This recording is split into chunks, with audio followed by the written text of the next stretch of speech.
Welcome to the video tutorial on how to properly use the Chicago Style Guide to format your notes and bibliography sections. The first thing that we will look at is the note number itself inside the text body of your chapter. Anytime that you directly quote another author or paraphrase their work, you will use a note number instead of the source cited inside of parentheses.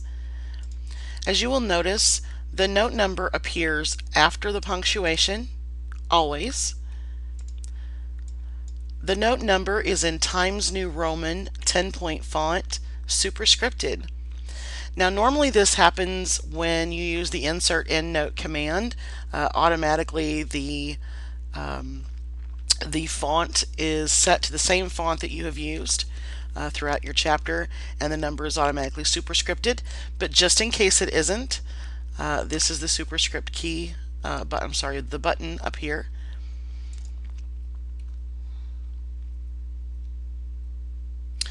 And going down through the chapter, you'll see that there are several note numbers used throughout. Anytime there is a direct quote, it always must be followed by a note number. These are offset quotes, and they are followed by note numbers. And next what we'll do is I'll show you how to insert an endnote using the insert endnote command in Microsoft Word 2010. The first thing that we're going to do is place the cursor at the exact point you wish for the note number to appear. Go to your References tab, click on Insert EndNote, and you're automatically transported down to the Notes section, and it'll automatically take you to the next spot that you should be in. You may simply type in your note number at this point.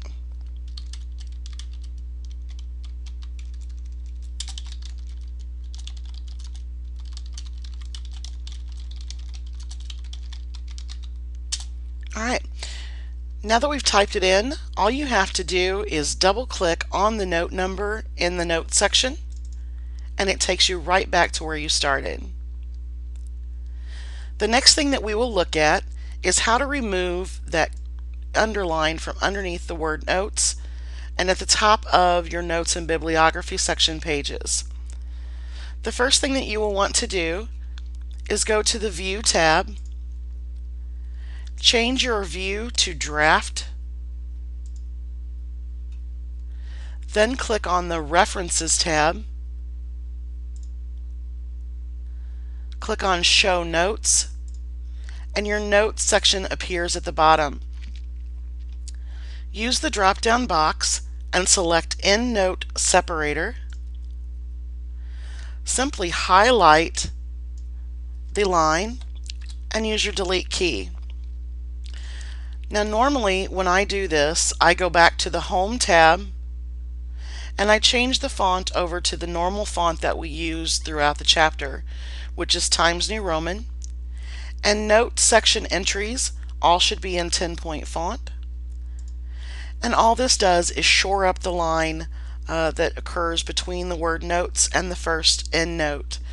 It makes it a 10-point line instead of that larger 12-point line. Next, to remove the underline from the second and subsequent note and bibliography pages, go back to the drop-down box and choose EndNote Continuation Separator, highlight the line and delete, and again I'm going to change the font to 10-point. You don't have to save it at this point. You don't have to hit an enter key or anything like that. It automatically knows that you want that line space to be at 10-point at this point. Now, to get back to how we were doing things before, that other view, we will want to go to the View tab, click on Print Layout,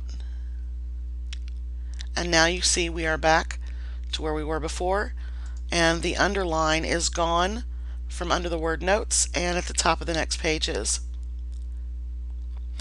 Okay, next we will look at how to properly format different types of Chicago notes. The first thing that we are looking at here is note number 1. The author here has used a reference from B.E. Rich. And this note, I know, is a chapter in a book.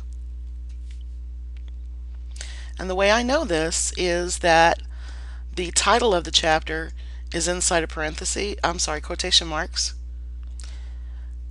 There is publishing information, and there are page numbers. Unfortunately, this is an incorrect entry. Chicago style requires that an author's first name is to be used unless the author's initials only were used in the original publication that you have used to cite your source. For the sake of example, though, we're going to assume that the B in these initials stands for Brian, so you must type the first name of the author, and in the notes section, the author's first name always appears before the surname. After the surname, there should appear a comma in the notes section. The date has been placed in the wrong area. I'm going to move it down here for now. And instead of double quotation marks, the Interdisciplinary Press Chicago Style Guide uses single quotation marks around chapter titles, any dialogue at all. We use double quotes inside of single quotes for quote inside of quotes. After the chapter title will be a comma, and please note that all chapter titles, all volume titles, journal articles, the names of the journals, everything that you cite in your notes and bibliography sections should be properly capitalized regardless of how they appear in their original print. The next thing in this area is the name of the book in which this chapter appears. The name of the book is People of America. Book titles are always italicized.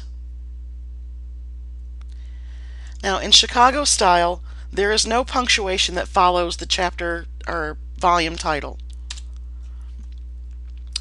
Publishing information should be set inside of parentheses. The city in which the book was published should always appear first, followed by a colon, then the name of the publishing company, a single comma, the year in which it was published, and your closing parenthesis. Following that last parenthesis will be a comma, and Chicago style does not use the abbreviation for page or pages, so simply remove those. And then the page range in which you found the information must be used. And every note and every bibliography entry should be followed by a full stop. So again, we have the author's first name, middle initial, surname, a comma, the title of the chapter in which you found the information, properly capitalized and sitting inside of single quotation marks, the name of the book in which this chapter appears is in italics. There is no punctuation following the volume title. The publishing city, a colon, the name of the publisher, a comma, and the year it was published sits inside of parentheses.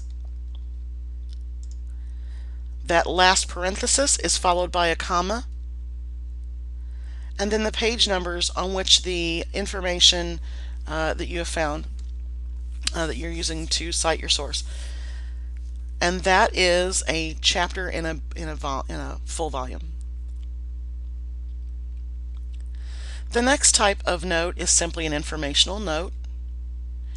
and it just gives some extra information outside of the text body area. What I would like to state here, though, is if you decide to use quoted material inside the note, that you will have to use the cited source inside the note. It is preferred that you put that cited information at the very end of the note. Okay, the next thing that we are going to look at is an article in a journal.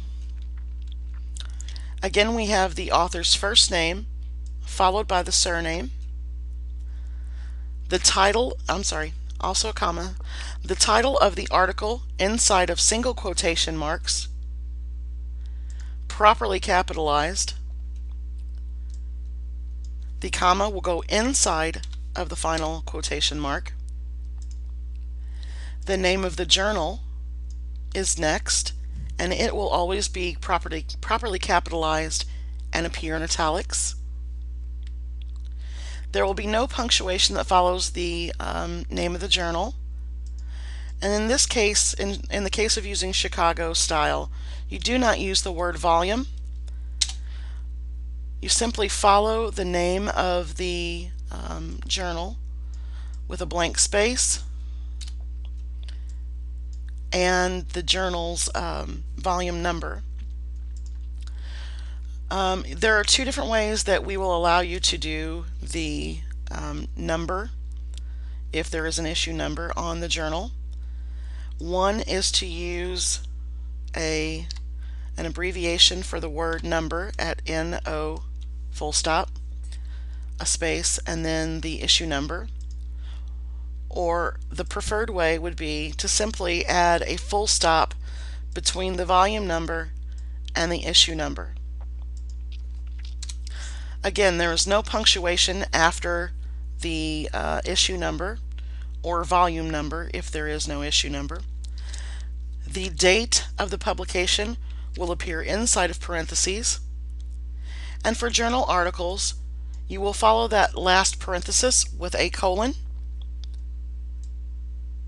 and then the page number you found the information on. Now, whether you're directly quoting or you're paraphrasing, for all journal entries, a page number is required. If you are paraphrasing information, the best practice in the notes section is to put the entire page range of the article. And again, always followed by a full stop. So we have the first name, surname, comma, quotation mark, name of the journal article, comma, closing quotation mark, title of the journal article in italics, no punctuation, the volume number, a full stop, and the issue number, no punctuation, the date of the publication inside of parentheses, a colon, a space, and then the page range of the article, and a full stop. Next, we will take a look at an entry that has been translated. Okay, the first thing that I see here is we have the first name and the surname, which is appearing correctly, but the author here has used a full stop after the author's name, and I'm going to change that to a comma. This is the name of the full volume. As you can see, it appears in italics. However, it has not been properly capitalized. So I'm going to fix that right now.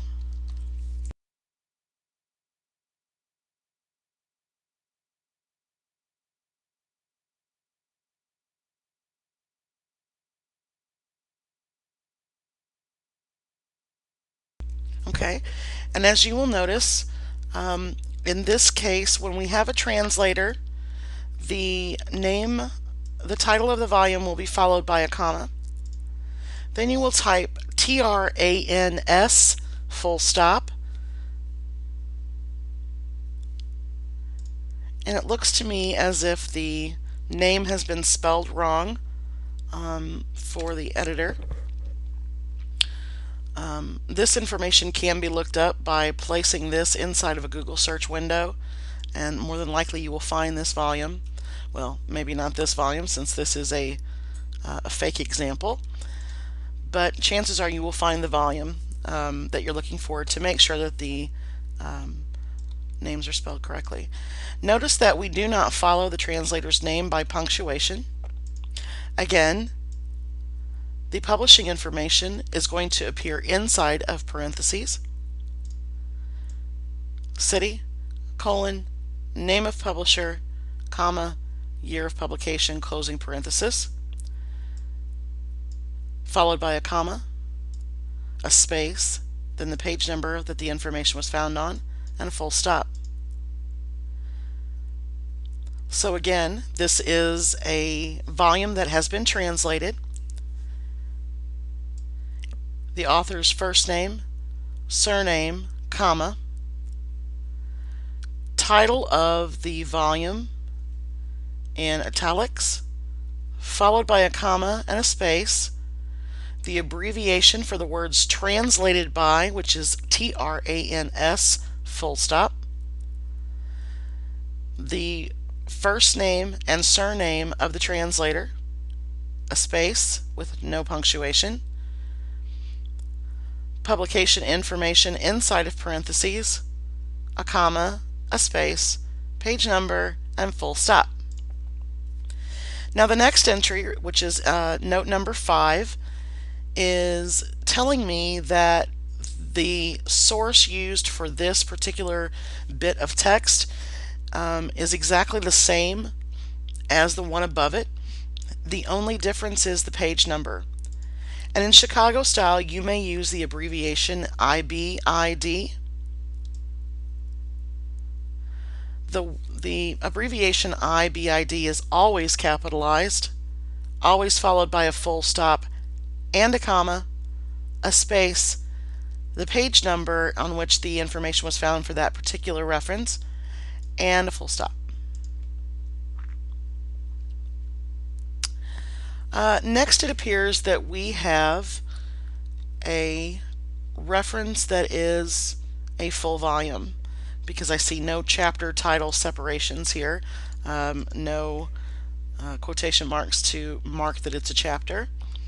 So the first thing that we're going to do is see that the author's first name and surname appear here, followed by a comma. The full title of the volume should always appear in italics, and we will need to properly capitalize the title.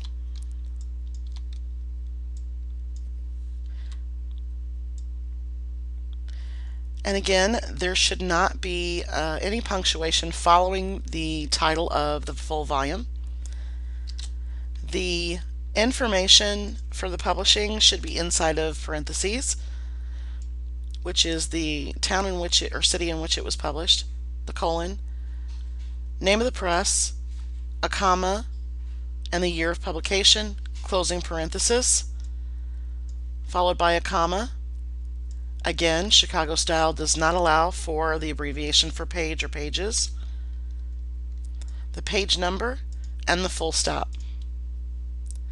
So we have the first name and surname of the authors, comma, title of the full volume in italics and properly capitalized, no punctuation, publication information inside of parentheses, a comma, space, page number, full stop.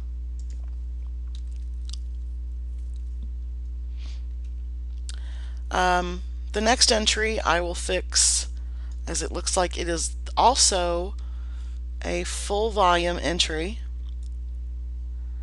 yet the publishing information is in italics and not in parentheses. So I've got my first name, surname, comma. The title of the full volume is in italics and has been properly capitalized. We need to remove the punctuation. And as we can see here, the publishing information is also appearing in italics. I want to get rid of the italics on that. This will need to go inside of parentheses. I'm going to fix the first parenthesis as it was coming out as an italic. There's the name of the city, and that should be followed by a colon. And there's the publisher's name, the year of publication. Again, PP is not used. And we are going to remove the italics from this as well. So if we'll take another look at this, we have first name and surname, comma, title of the volume, publishing information inside of parentheses, comma, space, and in this case a page range, followed by a full stop. Now we can see that this particular entry next is appearing incorrectly because the surname is first. We do have another entry where B.E. Rich was cited. So I'm going to take a look at that entry again and make sure it's not the same entry again. And it is not. The titles are different. So we're going to move this around so that the surname appears last. Oops. We're going to use the author's full name. We only need one comma at the end of it. We are to use single quotation marks around chapter titles, comma first, closing quotation mark. Then it looks like the volume title has been properly capitalized, but we do need to put it in italics. No punctuation is to follow. And here we can see that the publishing information has appeared a little backwards. So we're going to use the city in which it was published first. The author has used the state as well, since this is in the United States, and that's fine if you choose to use that.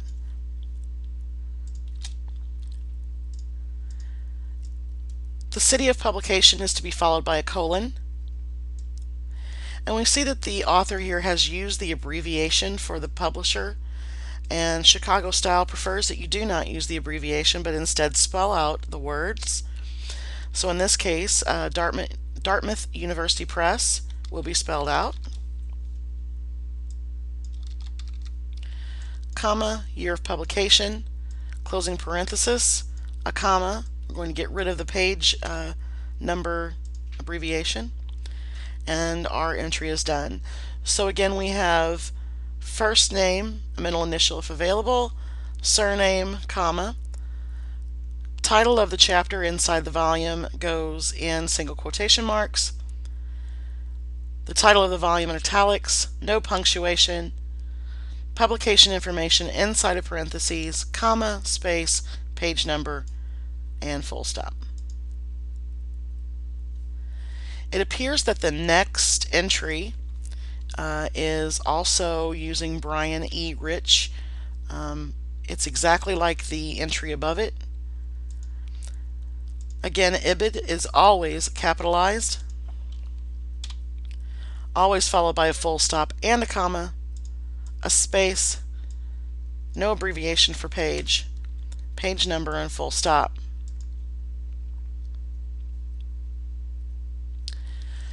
Alright, and note number 10,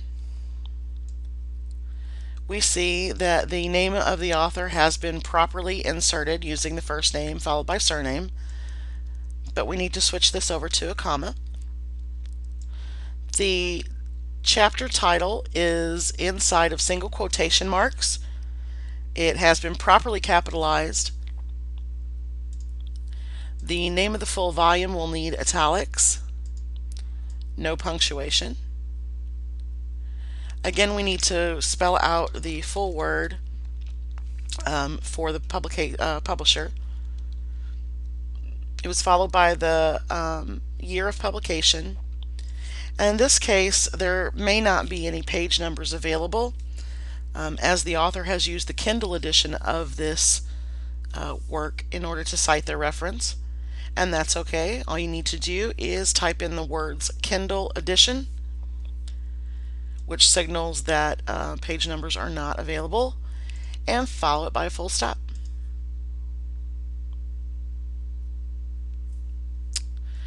Alright, now next we can see that the bibliography is missing, and it is required for Chicago style. The word bibliography should appear in bold, 12-point font, be centered. There should be a 10-point line space above it, a 10-point line space below it, and then next we will put in our bibliography entries. Now, I think that the easiest way to do this is to take all of your notes and go down just beyond that final full stop of your last note. If you go any farther, you will not be able to, well, I guess you can here. Usually you cannot copy. It will not allow you to use the copy command.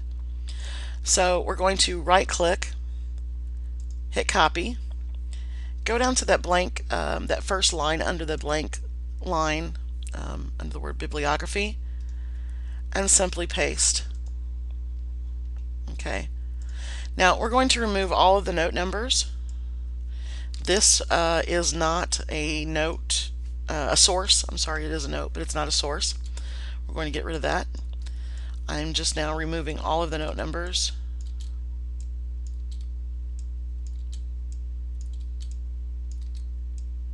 And again, that does not have source information in it, so we're going to get rid of that. Now, entries for bibliography also are to appear in Times New Roman 10-point font. There should be one single 10-point line space between them. So I am going to hit the Enter key to make that line space. We do not use IBID in the bibliography section.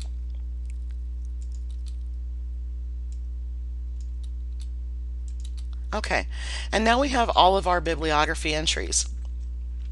Now, in order to fix these according to Chicago style, what we need to do is make sure that the surname is first, followed by the comma, and then the first name will appear. So I'm going to highlight Brian E. and that space. I'm going to simply move it to the other side of the surname. And we do not use commas in bibliography entries. So a full stop, even if it is after an initial, will close the author name section of a bibliography entry. Okay, in this particular one by Brian Rich, we're looking at a chapter inside of a full volume. In the bibliography entry, the difference between this and the note entry is that the chapter title will be followed by a full stop. The title of the volume will be followed by a full stop. And there are no parentheses around the publisher's information. And if you are directly quoting the author, what you will want to do is to use a comma and the page range of the entire chapter, and then follow it by a full stop. In the next entry, we are going to move the author's first name to follow the surname. The first name will be followed by a full stop. The title of the journal article in this case will be followed by a full stop. And the rest of the information, which is the journal title, the volume and issue number, the date of publication, the colon, and the full page range of the article remains unchanged from the note entry. In the next one, we'll look at the translated volume. Again, we're going to move that first name beyond the surname, follow it by a full stop. The title of the full volume is in italics. We're going to follow that by a full stop. And in the case of using a translator, we are going to capitalize the word translated, add the word by, and again, the translator's name always appears as first name first, followed by the surname. Full stop, remove the parentheses, and if this is a direct quote, you will need to use the full page range of, oh, actually this is not a chapter, so there will be no need to use the page range. Now, we do not have any instances in these examples where there is an editor also used. So for this particular entry, I'm going to add an editor as well. Let's see. That would mean that we would need to use a chapter title,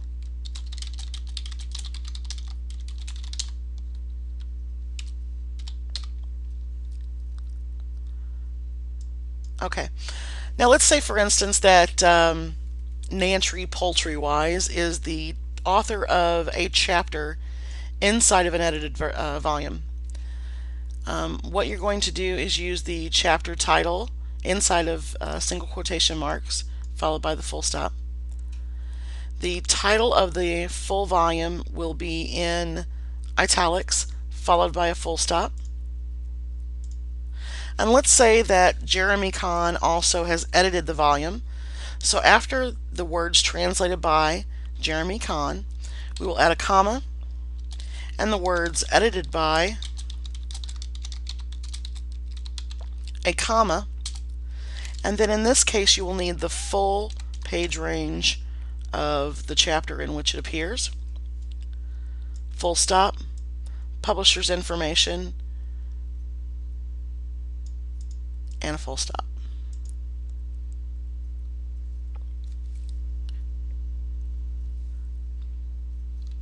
Let's say, for instance, we'll go back up to note number 4, and again this is Nancy Poultry-Wise has written a chapter for that full volume. This is what the note entry would look like if it were a chapter inside a volume whenever you're using a note entry. It would look like this, first name, surname, comma. The chapter title will go inside of single quotation marks. The volume title will go in italics and be properly capitalized. The translator's information will still be here, and then you will follow that translator's name with a comma, an abbreviation for edited by, which is ED, full stop, and the editor's full name, no punctuation. Okay.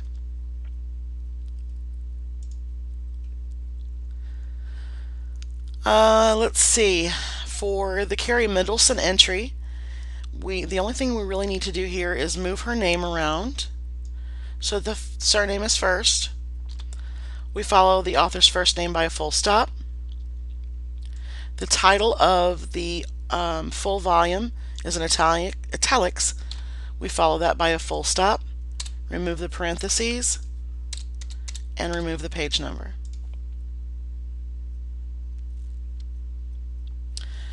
The same thing here for the Bill Piper entry.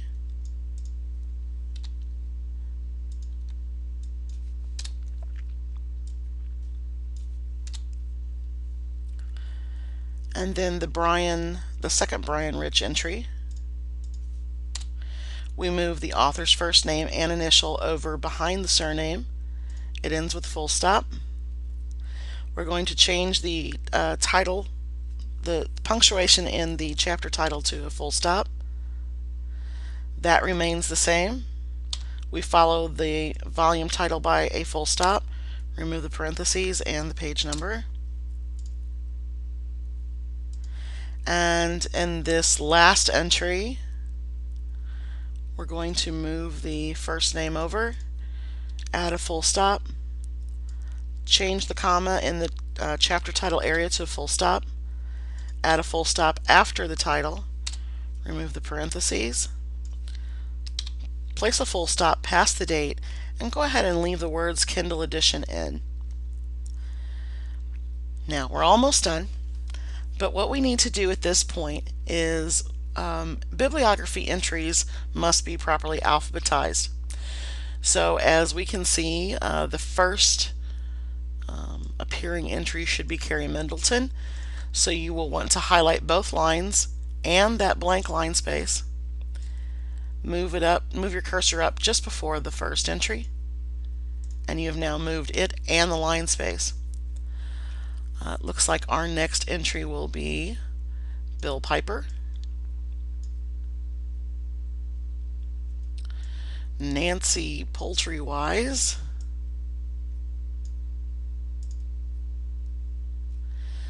Brian Rich has 2 entries, so you may do this either way you choose.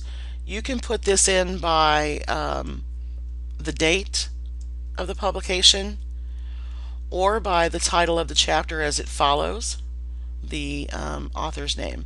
In this case, I'm going to use the date that the publications appear.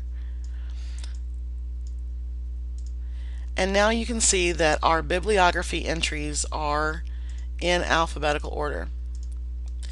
Now, as you will note, Brian E. Rich has 2 entries in our bibliography section.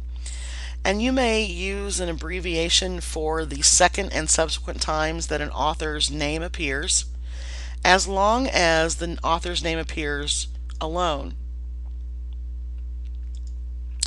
If, for instance, he had a co-author that is the same on both, then you may use this abbreviation as well, and that abbreviation is 3M dashes followed by a period or full stop. Now the way to use, the way to create the 3M dashes, there are 2 ways you can do it. The first way, which is the shortcut way, is to hold down the Control key, the Alt key, and then hit the minus key only on the number keypad 3 times. So Control Alt and then hit the minus key on your number keypad 3 times. The other way to insert 3M dashes is to go to your Insert menu, click on Symbol, click on More Symbols, go to the Special Characters tab, and you may hit the M dash, Insert, Insert, Insert, and Close. Now the final thing that should appear in your chapter is your bio.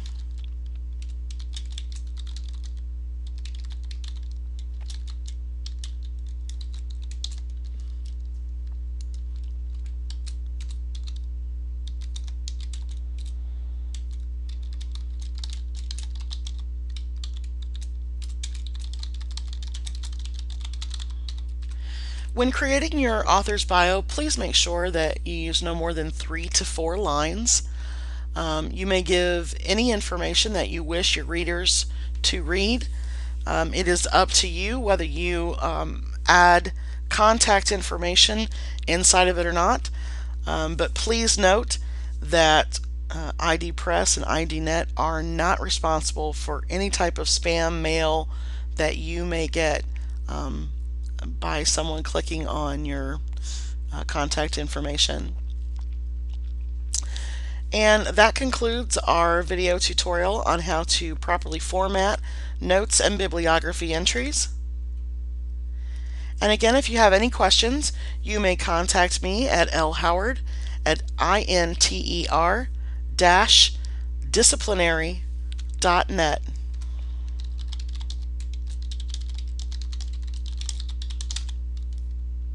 Thank you for watching.